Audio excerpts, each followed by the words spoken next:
Hello दोस्तों, कैसे हैं आप सब। हम आज फिर आ गए हैं आप सबके लिए महात्मा बुद्ध की एक अनोखी और रोचक कहानी लेकर।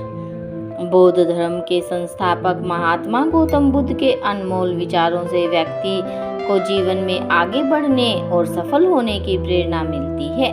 यही कारण है कि भारत समेत दुनिया भर में बौद्ध धर्म को मानने वाले हैं। गौतम बुद्ध से जुड़ी ऐसी कई कहानियां हैं जिससे जीवन में सफलता के नए और सटीक मार्ग प्रशस्त होते हैं। बुद्ध ने शिष्यों के सामने एक रस्सी में 3 गांठ लगाई और पूछा कि क्या ये वही रस्सी है जो गांठ बांधने से पहले थी। गौतम बुद्ध की एक प्रचलित कथा के अनुसार एक दिन सभी शिष्य सुबह सुबह बुद्ध के प्रवचन सुनने के लिए एक साथ बैठे हुए थे। कुछ देर बाद बुद्ध अपने साथ एक रस्सी लेकर आए और तथागत के हाथ में रस्सी देखकर सभी शिष्यों को हैरानी हुई। बुद्ध अपने आसन पर बैठे और उन्होंने रस्सी में एक के बाद एक 3 गांठ बांध दी। इसके बाद उन्होंने शिष्यों से पूछा कि क्या ये वही रस्सी है जो गांठ बांधने से पहले थी। इस प्रश्न के जवाब में एक शिष्य ने कहा कि तथागत, इसका उत्तर थोड़ा मुश्किल है। ये हमारे देखने के तरीके पर निर्भर करता है। एक तरह से तो रस्सी वही है, इसमें कोई बदलाव नहीं है। एक अन्य शिष्य ने कहा, अब इसमें 3 गांठें लगी हुई है जो कि पहले रस्सी में नहीं थी। इसे बदला हुआ भी कह सकते हैं। कुछ शिष्यों ने कहा, वास्तव में मूल रूप से रस्सी वही है लेकिन बदली हुई दिख रही है, लेकिन इसका मूल स्वरूप बदला नहीं है। शिष्यों की बात सुनकर बुद्ध ने कहा, आप सभी सही बोल रहे हैं।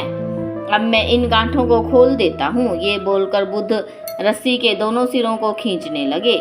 बुद्ध ने पूछा कि क्या इस प्रकार गांठें खुल जाएंगी। सभी शिष्यों ने कहा, नहीं, ऐसा करने से तो गांठें और ज्यादा कस जाएंगी। इन्हें खोलना और मुश्किल हो जाएगा।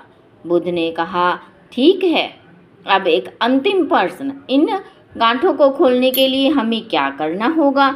शिष्यों ने कहा, हमें इन गांठों को ध्यान से देखना होगा जिससे हम जान सके कि इन्हें कैसे लगाया गया है। इसके बाद हम गांठें आसानी से खोल सकते हैं। बुद्ध इस जवाब से संतुष्ट हो गए और उन्होंने कहा कि ये सही बात है। हम परेशानियों में फंसे रहते हैं और बिना कारण जाने ही उनका हल खोजने लगते हैं, जबकि हमें पहले समस्याओं के मूल को समझना चाहिए। जब समस्याओं की वजह समझ आ जाएगी तो उन्हें सुलझाना बहुत ही आसान हो जाएगा। तो दोस्तों, ये थी आज की हमारी कहानी। आपको इस कहानी से क्या शिक्षा मिली और आपको ये हमारी आज की कहानी कैसी लगी, कमेंट बॉक्स में अवश्य बताएं। और अगर अभी तक आपने हमारे चैनल बुद्धा जी की स्टोरी को सब्सक्राइब नहीं किया है तो सब्सक्राइब अवश्य कर लें।